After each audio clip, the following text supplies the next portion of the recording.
America అనగానే అందరూ పెద్దన్న లెక్క చూస్తుంటారు. అమెరికా అధ్యక్షుడు ఏదైనా దేశానికి వస్తున్నాడంటే అలర్ట్ అవుతుంటారు ఆ దేశ పాలకులు.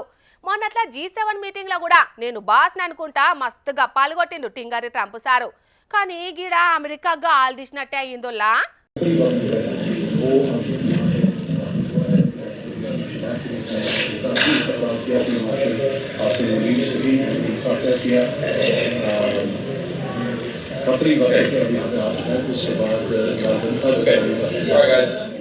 దునియాకు తానే బాస్ లెక్క ఫీల్ అయ్యేటి అమెరికాకు గట్టి షాకే తగిలింది కదా స్విట్జర్లాండ్ దేశంలా.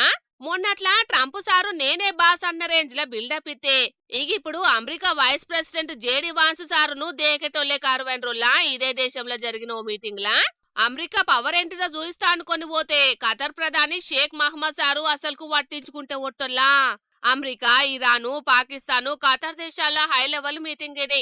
ఖతార్ ప్రధాని ఎంట్రీ ఇచ్చి పక్కపంటున్న పాకిస్తాన్ ప్రధానిని చూడంగానే పాక్ సీఎం ముఖం 1000 వాట్ల బల్బు వెలిగినట్టు వెలిగింది.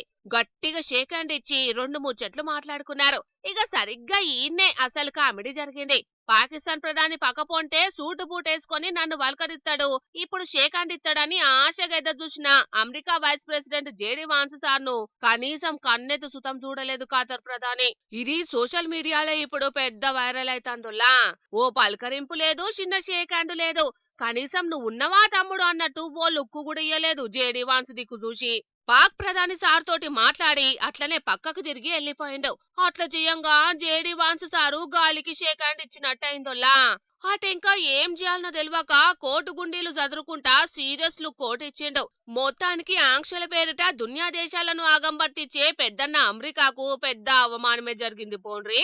ఈ వీడియో చూసి అమెరికా పరువు గంగల కలిసిందని కొందరు తీర్పులిస్తుంటే దాన్ని కవర్ చేయలేక తలకాయ పట్టుకొని తిప్పలు పడుతున్నారు అమెరికోళ్ళు ఇప్పుడు. ఇక అటు ఖతార్ ప్రధాని కూడా అమెరికా తోటి మాకేం గొడవ లేదన్నట్టు జేడీ వాన్స్ తోటి కలిసి దిగిన ఫోటోలను ట్విట్టర్ గుట్లో పెట్టి డ్యామేజ్ కంట్రోల్ చేసిండు. ఏమైనా అమెరికా తనను తాను దునియాకు బాస్ లెక్క ఫీల్ అవుతా అంటే ఖతార్ దేశం మాత్రం ఫ్లైట్ తీసుకుంటున్నది పోన్రి.